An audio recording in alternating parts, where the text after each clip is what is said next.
does. Okay. There it Yeah. is. Hey everyone, welcome. I'm so excited to share with you a new interviewee today.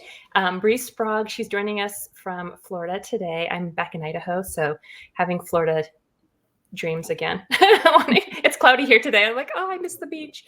But anyway, so I'm super excited to have her. I'm Cynthia Ray, registered dietitian and fitness specialist, and love helping women over 40 to become fit, fabulous, and fierce, to be their best self as they age and kind of redefine what it means to age as a woman in today's culture. So we have Bree, and she's going to share with us about fitness, about fasting, about aging, and just how we can kind of bring all of those three really amazing age-defying things together. Because I really believe, like, over time, we kind of forget, how important it is to keep our bodies strong until something actually happens. Maybe something negative happens. You have either yourself or a family member struggles, suffers from a fall or an injury, just from activities of everyday life. And we kind of forget about that until we get to that point in our life, and our doctor's like, oh, you're becoming having osteoporosis, your bones are thinning. And sometimes like, oh yeah, my mom had that, or my grandma had that, my sister has that. But it's like, okay, that's one thing, but you can also do things to prevent those things as you age. And just staying strong is nice, just to do everyday activities. So anyway, I thought it would be so really, really cool to have Bree on and share with us more about that, and then how important it is and how it's impacted her life, and how she sees other people potentially struggling with the same thing, or how they've strengthened themselves and prevented that. So this is perfect for us, since we are a group of women who are looking for ways to defy aging and the conventional norms of aging.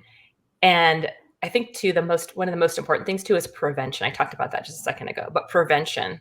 And as a public health educator, I'm a big proponent of prevention instead of just, band-aiding things as they come along. So that's what we're talking about today. So let me introduce Bree. So Bree has spent over 20 years in the fitness and wellness space, specializing in a holistic health approach. She desires to help others live their best lives through fitness and nutrition. And she has a degree in exercise science from Indiana University and has worked as a trainer, group fitness director, and bariatric fitness specialist, which is really interesting. She found fasting 10 years ago, and today works primarily with women 35 to 55, going through hormonal changes, helping them regain their health and vitality. You're totally in the right place. This is like our people.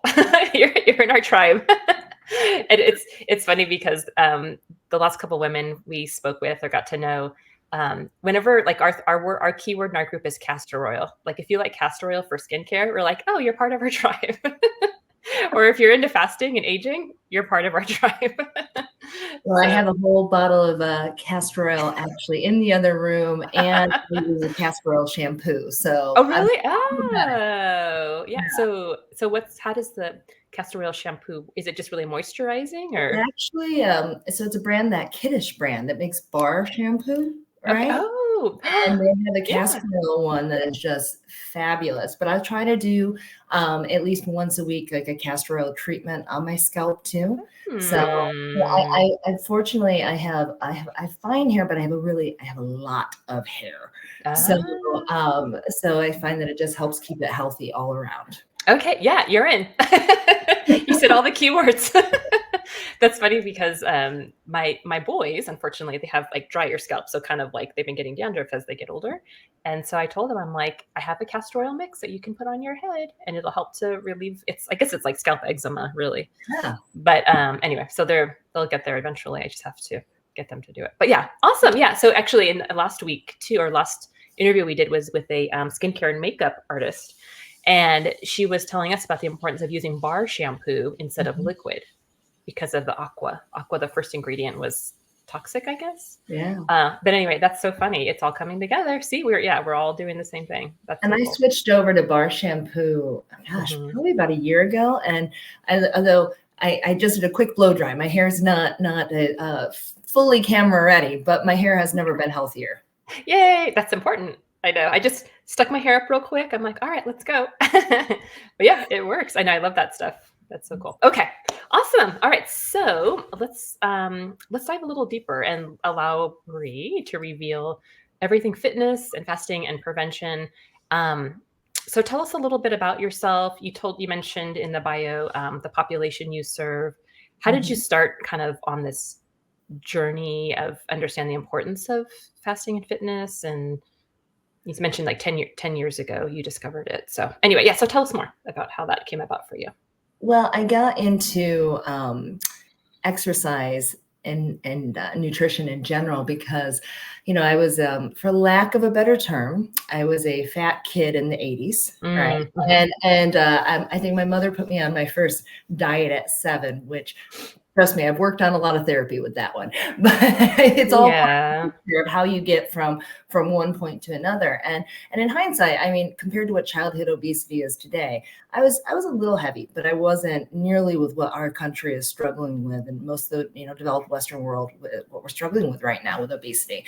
And so I had times where I was an athlete. I was a competitive swimmer. I got into that, and then went to college and was kind of lost at first. Wasn't quite sure what I wanted to do, like many 18-year-olds. I mean, how many 18-year-olds know that this is what they want to do forever? Right. And so I took a couple years off of college, and when I went back, I had a 7-month-old baby in tow. And I decided that I was going to study something that just made me feel good. And so I got a degree in exercise science and a minor in entrepreneurship. And I remember at the time people said to me, well, what are you going to do with that? And my only answer at the time was, I'm really not sure, but I just know that if I eat the right foods and I move my body, I feel really good. And I think I can help other people do the same. Oh, cool. And so that kind of started the whole journey into my career. I spent most of the last 2 decades in health and fitness, with the exception of getting segued into pharmaceutical sales, which was also part of the journey, because having not that there isn't a need for necessary medicinal intervention at times, but in my mid-20s, I found myself I say I was seduced into pharmaceutical sales, because even though I had a great job as a personal trainer at a beautiful club, I had this, you have a company car and a salary and everything else pointed to you. And we didn't call it the opioid epidemic at the time. A little product that was twice as potent as OxyContin. And I remember, and I firmly believe that when your soul is at dis-ease, that you'll develop disease. And so I'm still teaching spin 3 times a week. I manifested a lot of weight. I put a lot of weight on my body because I was just miserable. Because, there are legitimate pain patients. There are. But at the time, the world was a strange place. Here I was, a young 25-year-old coming in telling a doctor how they should treat pain, as if they don't know, right? Right. In the back of my head, I just kept thinking, God, this is going to be bad. And we know what happened with that industry. We know that, unfortunately, there are a lot of people who developed long-term and serious addiction from what probably was a simple accident. And so I through the course of that, after that job, I decided to go back into fitness, and I was a group fitness director for Subaru Automotive, and I did the corporate wellness gig, and that was a lot of fun, with the exception of the fact that we had a 24-hour fitness facility. And as much as I love teaching group exercise, teaching at 2 a.m. is not a lot. Oh my gosh. Yeah, when you're the director and you have somebody call off work, your night shift girl call off work, and has to go on. Oh my gosh. You get to the facility and you teach, because there were still people who were working second shift who wanted to get their workout in. Oh, I see. As soon as they get off work, they would go, because the whole thing, I mean, we were talking about injury prevention. In the corporate wellness space, even though it's not always successfully executed, but you're trying to reduce overall health costs, right? You're trying to reduce injury, especially in physical labor jobs. So like you mentioned so eloquently coming into this, unfortunately, often people don't think about it until it's too late. And there is a better way. Yes. And so, through the course, I found fasting about 10 years ago. I had my own nutrition, counseling, wellness business for about a decade until COVID, and I pivoted. And now what I do now is I still coach. I have my coach Bree, which I work with especially women 35 to 55, but I do have men that I work with. And one of my favorites, he's down 60 pounds this year. I'm so proud. Yay. That's exciting. He is feeling lean and mean. He's wearing his little Mad Men business suits, and it's really cool to see that self-confidence come back. Wow. And he goes, "Who would have thought that you just told me not to do something, not to eat, and it would have worked?" I always tell people too, it's like, it's almost too good. It's like, you just have to do nothing. I mean, essentially. I mean, but it's hard mentally. Anyway. It can be, you're right. And I think that initially, even myself, and you and I were talking about those fasting muscles that we've, there are times I have really successful fasts. And then there are times it takes a little bit for me to get into the groove. And I tell that to all my clients too. So, I think the biggest thing that I work with people though, and I know we're going to talk about it, is how to incorporate fitness in fasting. There's so much misinformation. People think that, oh my gosh, if I don't eat before I'm going to work out, I'm just going to fall off the treadmill and die. Yeah, exactly. I know, it's like, how dare you? Well, it's funny because I'm glad you mentioned that, because I remember as a dietitian, so like in my training, it's like, about even sports. I love sports nutrition. I studied it, and whenever I found a class, I would take it, and it was all about fitness and sport, whatever. But it was how to eat before, pre-workout and then post-workout, which is still valid. I'm just from the fasting perspective. And then me hearing like to not do anything, to not eat anything and go do a hard workout, like that's unheard of. And so I thought people were nuts. I'm like, okay, forget it. We're not going there. But I'm like, you know what? I'll give it a go. And I'm like, oh, it's doable. And then the stronger you get, the easier it is. It is. But I think one of the things that you mentioned, that's a lot of things that people don't think about. If you are an elite athlete, you have to fuel your body different. If you're going to go out and do a triathlon, oh yeah, you better be fueled. But the average person isn't doing that. And so, what a hard workout is relative, right? Right. I mean, what would be really difficult for one person is really easy for somebody else. And the marketing, and I say this as a business person though, and I say this as somebody who spent many years earning her life or earning her living, selling protein bars and all the other good stuff. A lot of that stuff is just savvy marketing for business. It's really not going to aid in your health or your overall fitness experience.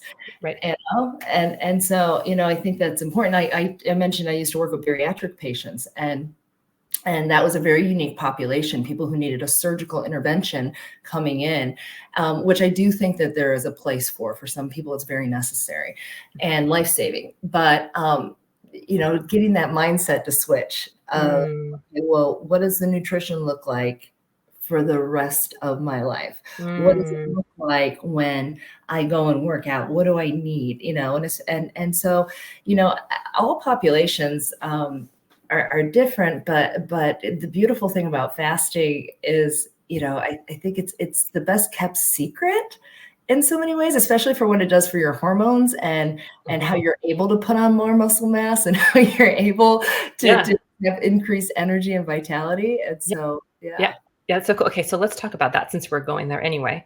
Okay, so tell us what the benefits are of just like an everyday workout for somebody who's fasting. How does, because that's the thing. It's like, that's the confusion. It's like, how do you get energy if you're not fed? Well, I'm about to answer that, but I'm not.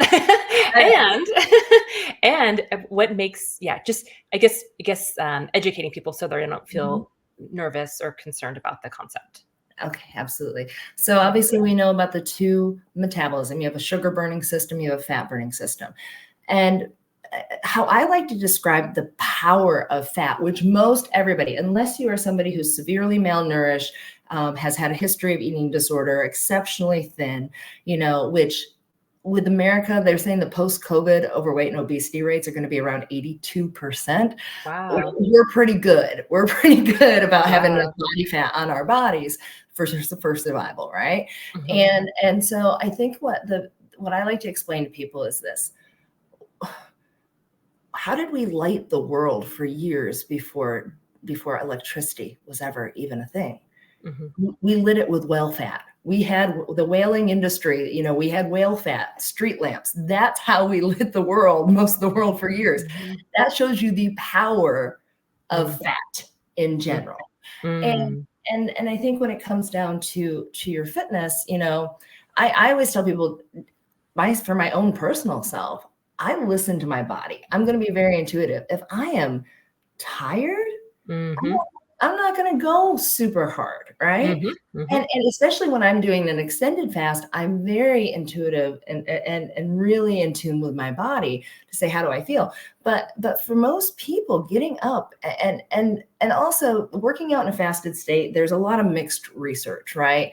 Mm-hmm. You'll hear, people in the competitive bodybuilding industry say, oh, you want to burn more fat? You got to wake up first thing in the morning and burn and only work out fasted. Well, the body's not stupid like that. I mean, the body's going to burn fat regardless, right? Depending on your timing of day and everything else. Does a fasted workout help? Yeah, for some, but there's not a lot of clinical data to prove it's any more beneficial than a non-fasted workout. I know that fat, when you're working out reduces hunger. It does, at least workout. Nobody, I've yet to meet a person who is working out as a average, it's different. If you're an ultra marathoner, that's a whole different beast, right? But if you're an average person at the gym trying to get your workout in, I have yet to meet somebody who says, I have got to eat something right now in the middle of this elliptical. Otherwise, I'm going to fall over. I mean, most of the time your hunger shuts off. And, and usually it shuts off for several hours after. Most people are not really hungry. Hunger is more mental than anything. But people need to figure out what works best for them. I'm a big proponent of working out regardless, first thing in the morning, whether you're doing it fasted or not, get it done, get it out of the way, because decision fatigue is a real thing. Today, especially if you have family and kids and other people's activities and work and everything else, at the end of the day, it's going to be real easy for you to say, I don't need to do this today. I'm going to turn on Netflix, I'm too busy, or you just get busy, or distract yourself. Scroll. I'm too busy. You're not too busy. You just never get a priority. And so that's that. Yeah. So as far as the benefit of fasting, and fitness, have you found something for you or for other people that you work with that it is, what benefits have you found as far as doing it that way? Okay. Well, in terms of cycling with your fasting, hormonally, we know that fasting balances everything out. We've seen the studies on how it increases your human growth hormone. We've seen the autophagy. And so when I put somebody on, and the couple of the people who I'm working with now, we are looking at their nurture phase. We are looking at all the phases of where their hormones are at. But, we're sticking around about a 17, 18 hour fast most days. Right. I have one of my clients just got back from Europe, and I said, hey, you're going to Europe with your son for 10 days. Enjoy the trip. You might not ever be in Paris or wherever again. Enjoy the trip. Yeah. She came back. She was thrilled because she was still able to enjoy the trip. Her only exercise, this woman who goes to the gym 5 a.m., 5 days a week, but her only exercise was walking. She still came back 6 pounds lighter. And she said, what she did was she just, again, compressed that eating window and still was able to enjoy everything she wanted to enjoy, but, not have to be committed. Because the fitness industry for years, and you knew this from sports nutrition, they would say, you don't eat every 2 to 3 hours. Your muscles are going to waste away. And Right. Oh yeah. And it's complete and utter BS. It is complete and utter BS. And when you eat like that consistently, it keeps you on that insulin roller coaster, up and down, up and down. Because also most of the time, like, don't get me wrong, I love myself an occasional Quest nutrition bar. And it's not being anti-Quest. The reality is it's still processed food. It's food-like product. It is not food that if we can easily recognize that would, go bad shortly, right? So, the fitness nutrition industry, put that out there, and people bought the myth. They bought the myth. And then they're like, but I'm buying all this diet food, and why am I not getting thinner? Oh, yeah. Right? Are you frozen on your end? I'm not. Are you? Okay. I am, but it's okay. Keep going. We're good. I just want to make sure. Yeah, you're good. Okay.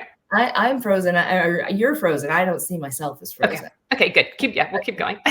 We can hear each other, so that's good. Okay. Good. But no, I think when it comes down to fitness and fasting, people have to first prioritize when they're going to work out. If it's not in your calendar, it's not a priority. It's that simple. I mean, the two places in life where priorities show up are in your time and your money all the time. And people say, well, I can't afford a gym membership. That's too expensive. Well, YouTube has free workouts. Right. Walking outside is free. Get yourself a set of mini bands on Amazon for $7, and you can have a 2-class workout, right? Right. So, is it a priority, or is it a priority, or is it not? And am I just making excuses? Because I like, when my granddaughter is going to be 2 next month, and I decided I had a come to Jesus moment for myself, because I decided, looking at my 2 grandmothers, how do I want to age? Because it's great. It's so great to be like, I like my body. I am happy with seeing what is getting out of the shower. I'm happy with it. But we got to look at other things. My one grandmother died at 61 of alcoholism, right? And you could see her body, waste away over the years. And 61, I'll be 45 next month too. 61's right around the corner. And then, my other grandmother, she lived to be 97 years old, and she never suffered from obesity or anything like that, but she was so frail and so weak that those last 5 years of her life, she was just simply sitting there waiting for her body to finally die, right? And that's not quality of life either. So I my identity shift, and you've heard me say before, is I am one of the world's fittest grandmothers. And that's what I am. and because whatever comes after I am becomes true. And for me, that was one of the things. How do I want to show up in this world? Because God willing, my baby granddaughter is going to have 50 or more years of me in her life. And I want to be right. I want to be an example to her of what good health is, because unfortunately with those statistics, she's not going to see a lot of it in the world around her if things stay the course. And that's, I know. Yeah, it just takes each person to do their part at this point, like with the knowledge you have, to share that with the future, to change a little bit what's going on in our next generation. So that's really cool. So I'm trying to figure out, my video's recording, so we're good. I just, for whatever reason, I'm frozen, but if anything happens, I'll let you know, but I'm just going to leave it. I don't want to touch anything. But as long as you can see me and hear me, you're good. Okay. So, so let's talk about strength training in women. I know, like, over the years, I've heard, just being a trainer myself. I used to work in corporate fitness, by the way, too, at Amgen in California. Yeah. So, but anyway, so back, when I was training in corporate fitness, or, whatever gym I was working at, it was a thing, like, I don't, when I meet with people, I want to get stronger, but I don't want to get big. That was always the biggest fear. I don't want to look like a man, or I don't want to get really big. And I'm like, well, my thing was, well, you can't, because you don't have that much testosterone. And to look like a bodybuilder, it takes a lot of work. Like, this is a sport. Like, this is dedicated effort to get that much muscle, like a whole thing. So that was I just don't want to get bigger. Okay. So that was what I heard. I mean, is that something that's, tell me about women in strength that you've noticed. I have heard. I've heard that same thing for the last 20 years, right? Yeah. And I think it is the myth, because muscle mass comes down to multiple factors. First of all, your genetics, right? Like, no matter how much I might want to try, I will never have that super lean yoga ballet dancer body, right? That's not how I'm built.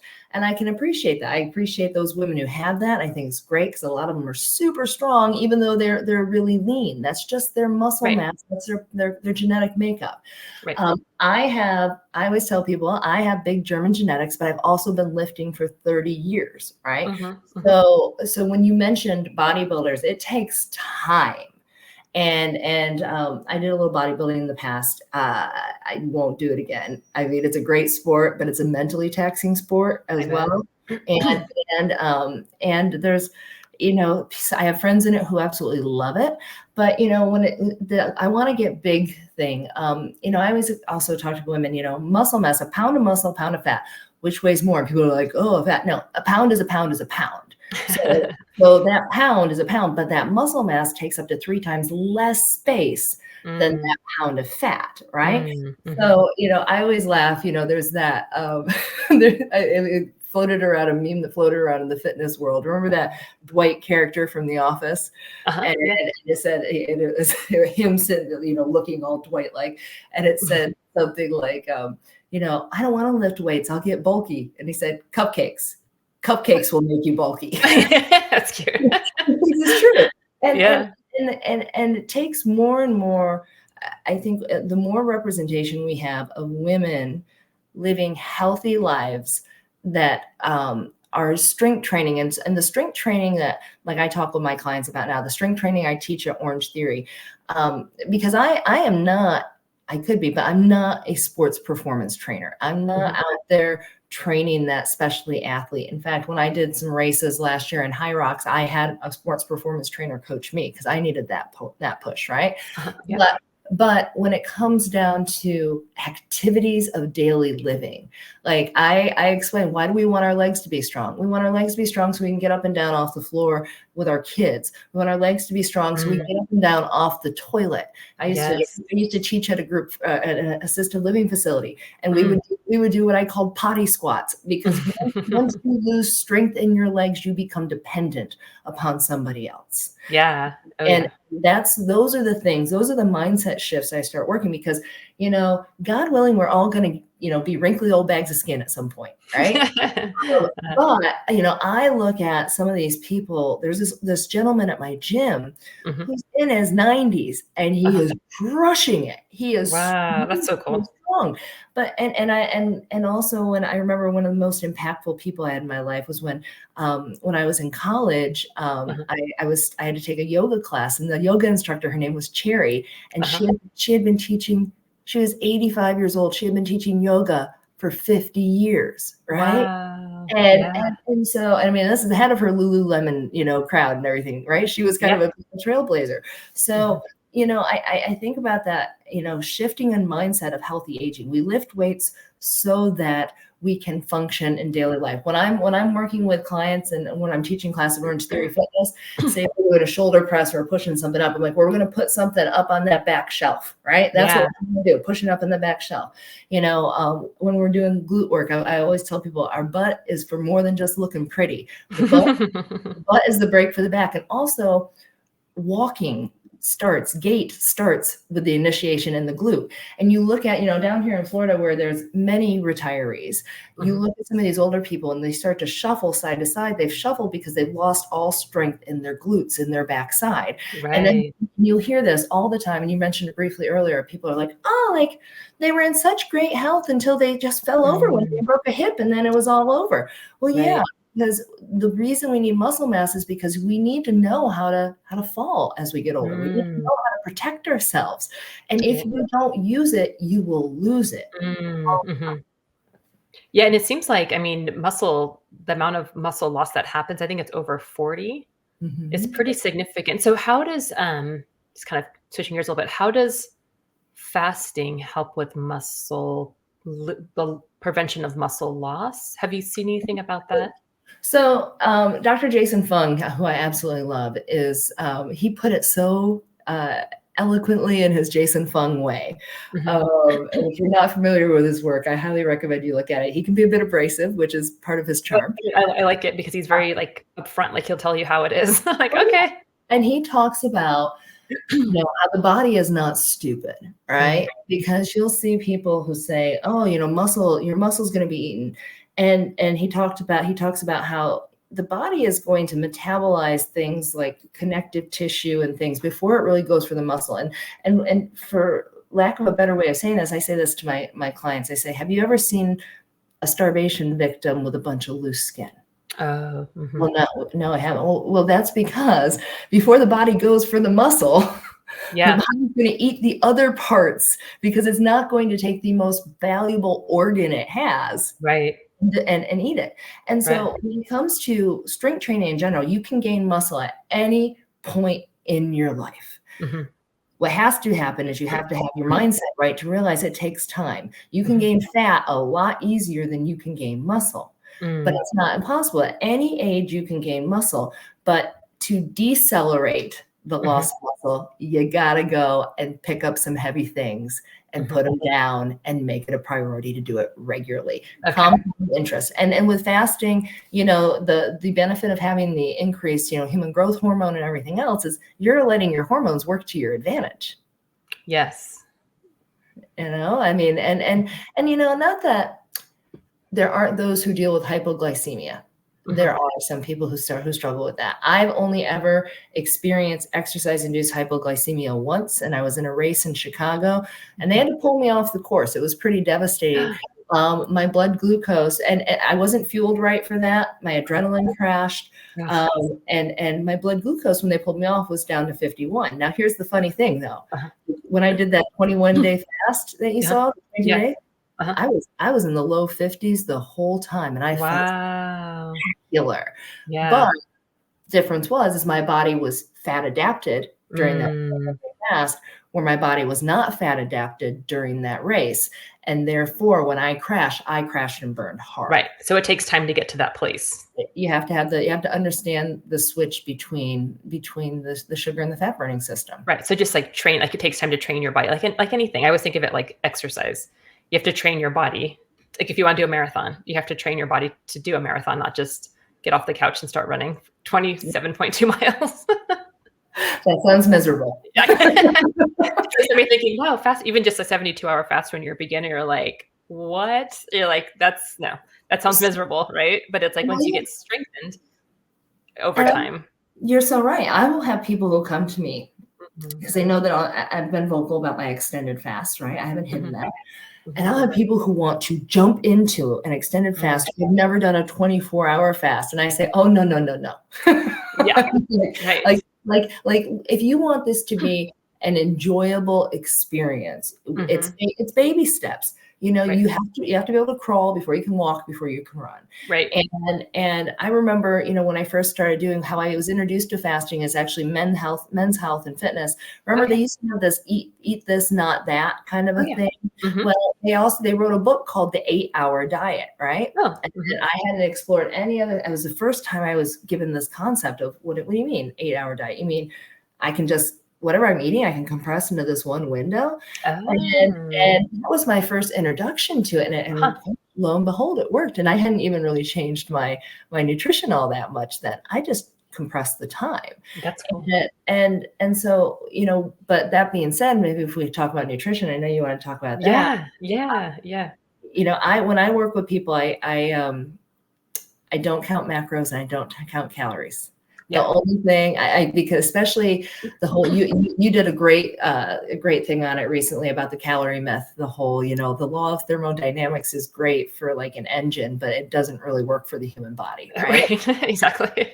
I know, which is, I've learned from Dr. Fung, Jason Fung. He's funny about that. That's like his biggest thing. He's like, he's like, and he has so many great, like calculated ways to explain why that doesn't work. It just like logically, it doesn't make sense as far as calories in and calories out go and weight loss. But instead, you keeping your insulin levels low and blood sugar low to tap into body fat for fuel, which when he started saying that, I'm like, yes. I mean, that's what I was thinking. But when he confirmed it, I was like, all right, this makes so much sense. Plus, right, counting calories is so complicated and macros and so on. It's exhausting. I use an app for my clients, and there is an option for them to connect their MyFitnessPal. I personally broke up with MyFitnessPal years ago. Not that it's a bad thing, but for me, and especially if you have any history of eating disorder, like for me, I'm not one of these trainers who wants people to weigh themselves every day. I don't want people to get obsessive about tracking their food, especially if they've had eating disorder and a healthy relationship with food. And I think the one downside of those trackers is, of course, it's all based on, it'll tell you if you eat only this amount over this period of time, you're going to lose weight by this date. Right. And unfortunately, it just doesn't really work that way for most people. Right. Yeah. I know. It's like, over the years, like just working with clients in private practice as a dietitian to help either recover from eating disorders or women who just they were overdoing the dieting, they want to lose weight, but in a healthy way. I would have to explain that every time, or they would say, no, just give me the plan. I'm like, all right, I'll do your calculations. This is like 10 years ago. I'll do your calculations but it was very like rote, like eat this much, eat this food and get this result. But I'm like, our bodies are so dynamic. I don't even know how that would ever happen, because it's always changing. You're so right. And the biggest thing I focus on with people is protein. And I know that was one of your questions. Because let's talk about that. Protein is the building block of all muscle. And in particular, where it can get confusing with people during fasting is the whole like, well, how am I going to get as much protein as I need in that fasting window? Right. And I think this is where we have to remember a couple different things. If you do the same fast every single day, the body is so smart at finding that homeostasis and balance. If you do the same fast every single day, you're going to eventually not see the results that you want to see. Right. It's a good point. Yeah. And I think that, because the body is really smart. It's going to say, oh gosh, this is what I'm used to. And I'm going to find a new set point. Right. And this is where my set point is going to be. So like your metabolism just shifts to meet whatever energy needs that are coming in. And then, I'm always amazed about how adaptive our bodies are for survival. Like if you do a certain thing like I tell people too, if you think of somebody who is like a construction worker and they're doing heavy lifting and hard work every day, they're not getting stronger and stronger and stronger every day. Their body adapts. It's like a callus, if you're doing physical work, your skin's not going to keep callousing. It does. I guess it gets stronger, but how adaptive we are to all the situations and having to trick it up a little bit. Absolutely. And I think that when it comes down to protein and ratios, this is where, like, I still, if somebody really wants me to set up macros for them, I'm going to do it. Right. And I'm going to say, hey, this is information, but we also want to look at what is a maintainable lifestyle.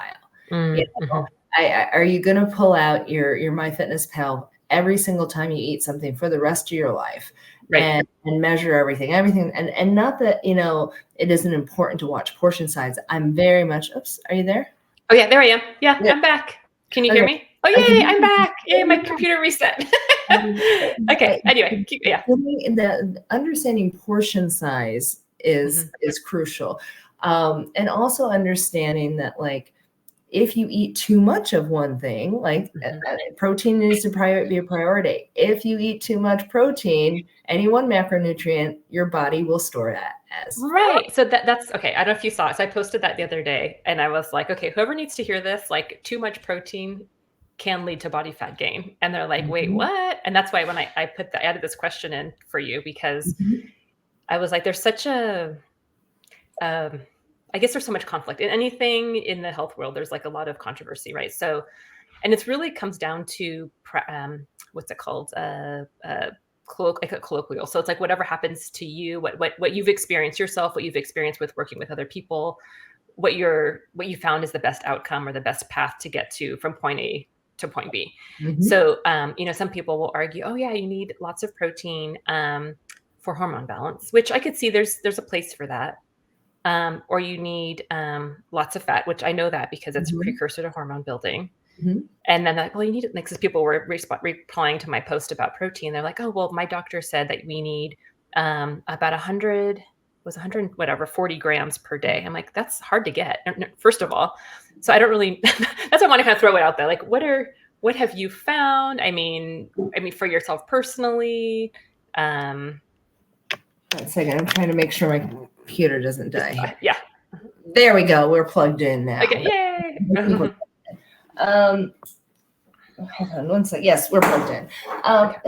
So I am a big proponent of, first and foremost, if you're going to eat, no matter what meal, you start with your protein. I think you remember when we were kids, you might have heard your parents say, eat your protein, eat the meat on your plate, right? That's actually pretty good advice. And protein is satiating.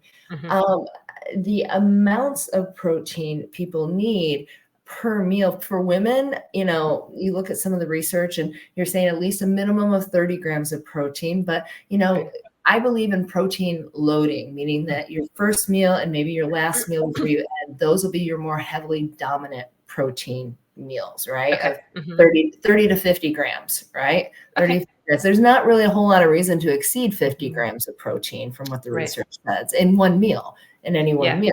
Now, I remember learning, sorry, real quick. I remember learning in school that your kidneys can only filter about 27 to 30 grams per sitting. Yep. So beyond that, you just excreting it as urine. Like, like those big tubs, like when I was in sports nutrition, we'd always joke about like those big, huge things of protein powder that bodybuilders get or they have in those fitness nutrition stores. It's such a waste. I cringe when I'm watching some of these things on TikTok or whatnot, and people are like, it's a 98-gram protein burrito.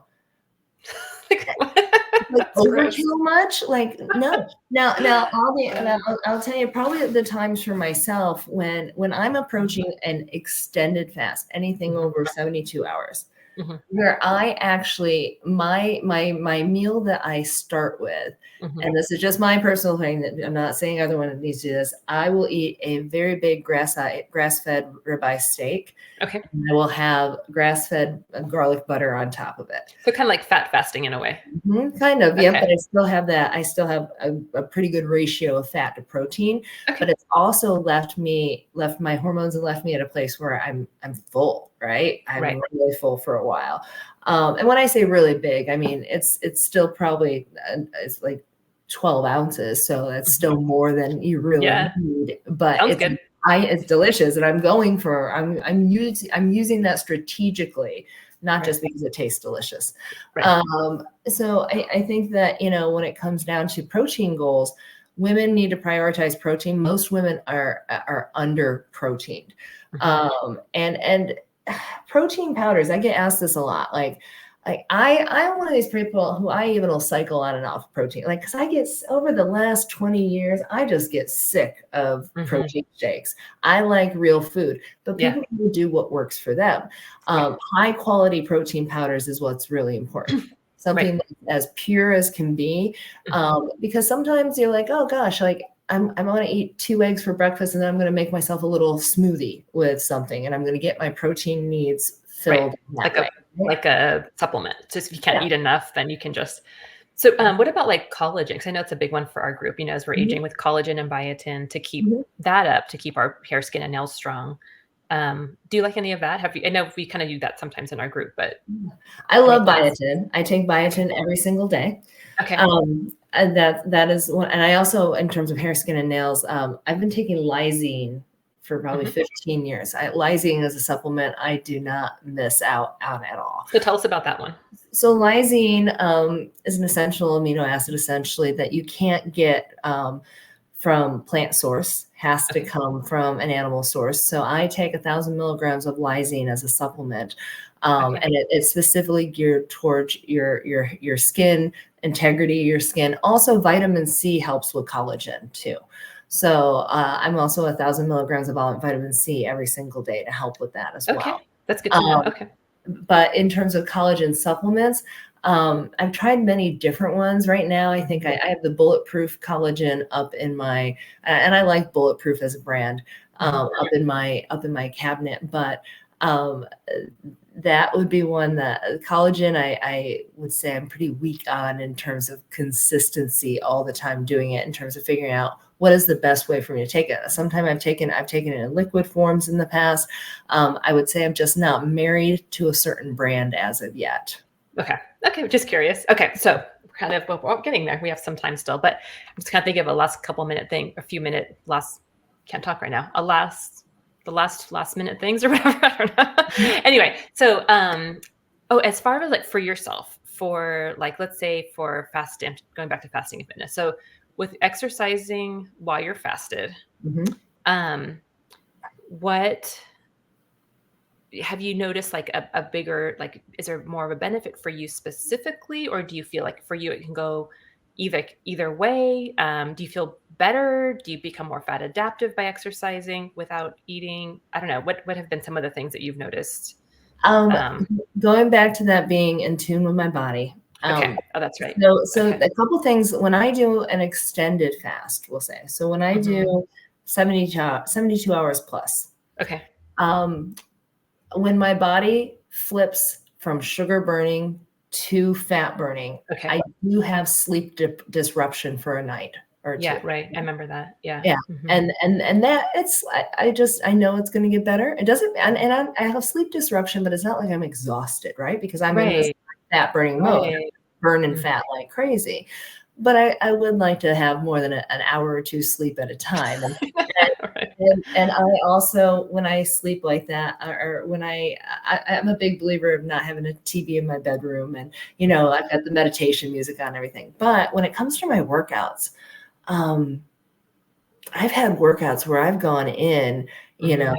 that long fast I did, I think at day 18, I could have run a marathon that day. I Right. felt so unbelievable. And I had no food in my system for 18 days, Wow, right? that's crazy. Uh-huh. And then I've had And other that's for advanced fasters, ladies. So advanced fasters. it sounds crazy, but yeah. It is. And that's also something I would Mhm. only do a long one like that once a year. Yeah. That would not be something I would recommend for anybody, myself included, more than Mhm. once a year. Yeah. And if you want to go that far, but like for myself, like there have been times I've been on a 36-hour fast, and I just Mhm. am like, I'm feeling like a 7 or an 8 out of 10. I'm not at my Mhm. highest energy. I'm not low, Yeah. and I'm going to learn to be kind with my body. And what I've noticed about my lifting in Mhm. my fasting states is Mhm. that there are times, depending on what hour I'm at, that I need to decrease my weights. And that Mhm. I might say, okay, we're gonna still work. Some is always better than none. People are like, well, I can't work out today. Some workout is always better than no workout. Right.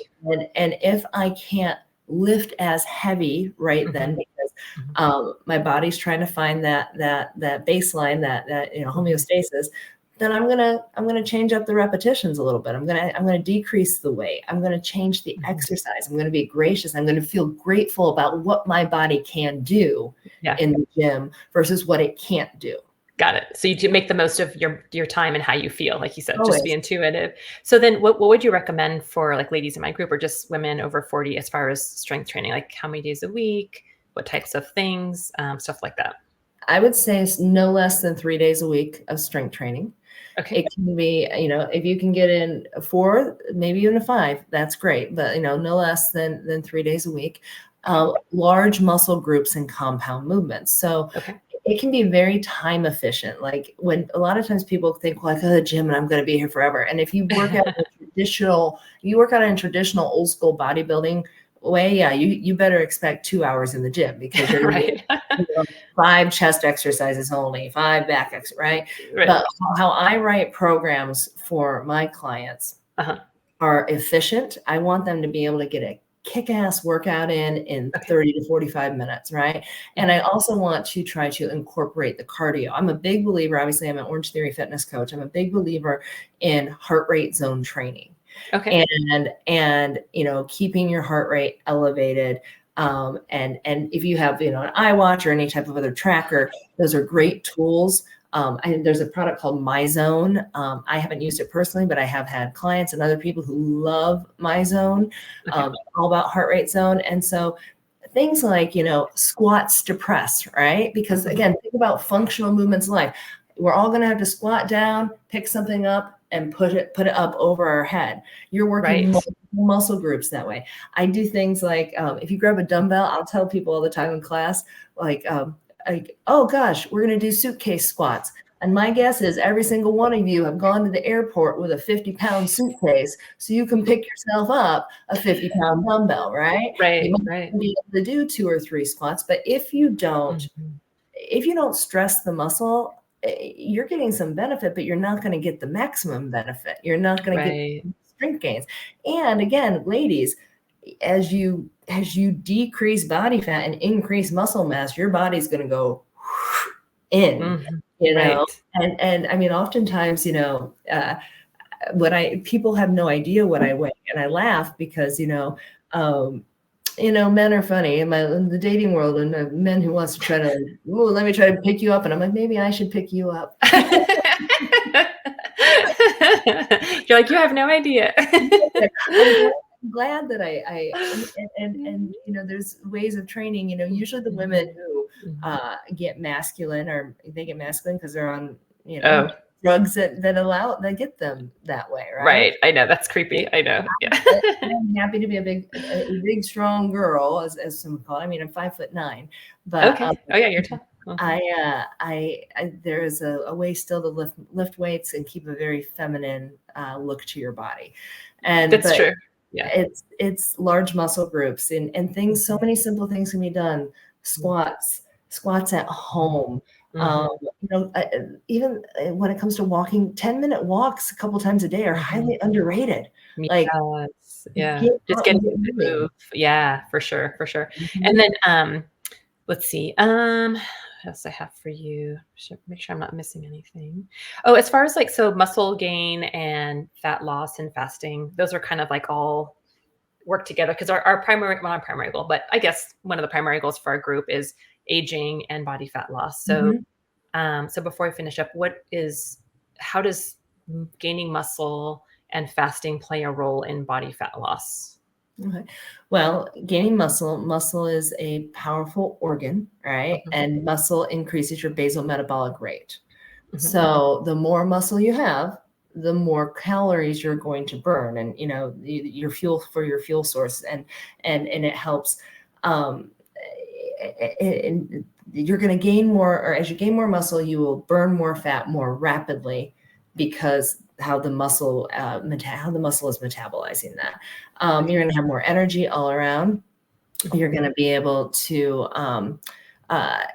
I think the thing that needs to really be reminded, and you'll see this in some of the other groups, people go, well, I'm going to lose muscle if I fast. The people who lose muscle when fasting are the people who didn't start with a muscle base to begin with. And that's that's a harsh truth. That's a harsh truth. But the muscle loss is still minimum, right? And can be, with the right plan in place, can be rebuilt stronger than ever.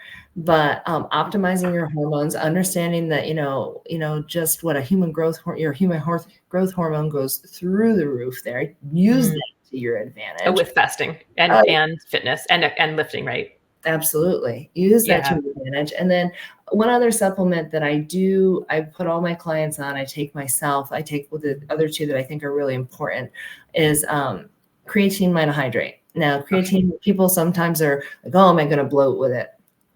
No, they have a loading phase, but loading phase isn't even really necessary. The biggest reason actually I incorporate creatine, besides of its benefits to muscle mass, is and overall strength gains, it's the research on Alzheimer's and brain health. It's phenomenal, right? That's good to know. Yeah. And if you have anybody, like my grandfather, passed away of Alzheimer's, if you have anyone in your family who's had that, it's anything I can do to give my brain an extra edge. I want to do that.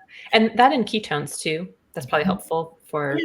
I think that, it comes down to, some people take exogenous ketones. I think, like anything, you got to be a savvy consumer. And this is something I learned from my years in pharmaceutical sales, and then also working in supplementation. There's a lot of companies out there that are really crap, right? Because the lack of regulation within the United States when it comes down to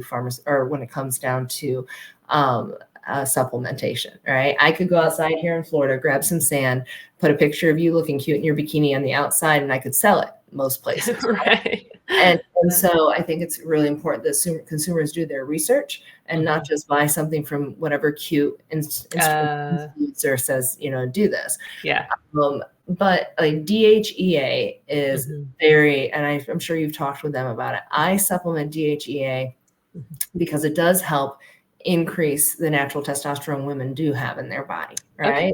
Yeah. And so for me, I find that the combination of those two are pretty powerful when you have a consistent weight training program. And when it comes to weight training, you have to switch it up. So I'm a big believer in programming, of doing a similar workout for a couple weeks. Okay. And then you switch it up, unless you do something like going to a fitness class where they're going to have constant muscle confusion, which is also a good thing. Okay, that's good. Awesome. Well, thank you so much. So I just put I just put her website in the chat box. So if you want to see that. Also, Bree is now in our group in the Ageless Body Blueprint, just like all the other awesome women we have that we interview. So if you have questions for her, she's going to be in there. So she just talked about DHEA and about creatine monohydrate. So those are really great resources for wellness as we age, and for sounds like a few different reasons. So if you have questions for her, and that maybe even Bree, maybe I'll have you just post some info in our group chat about those two things. I think that's really beneficial. Something we haven't really talked too much about, but I can see there's so much in there. That'd be so cool. So if you want to share that in our group, and then if you want to reach out to her, she's in there, and you can reach out. I also put her website in here. It's mycoachbree, BRE.com, and you can check out her info there and what she does and all this cool stuff. I just love that she has so much personal experience with fasting. That's why I wanted her on, because it makes it more real than just talking about the science of fasting and the benefits and fitness and all that stuff. But the thing that I really loved when it all come down to it, how she talked about being mindful and intuitive, like always listen to your body. And we talk about that in here a lot. So I love that you reemphasize that, because you're living it out for over 10 years. And now and when it comes down to it, that's really the truth, is listen to your body, change up your fasting routine, keep your strength training going, and getting a workout in, even if you don't feel like it, but just getting some movement in. And like what you said about just getting up and doing 2 10-minute walks during the day, just to get up and move and keep yourself mobile, right? Your blood flowing so your joints don't get stiff and all that stuff. And it just seems like the secrets to longevity.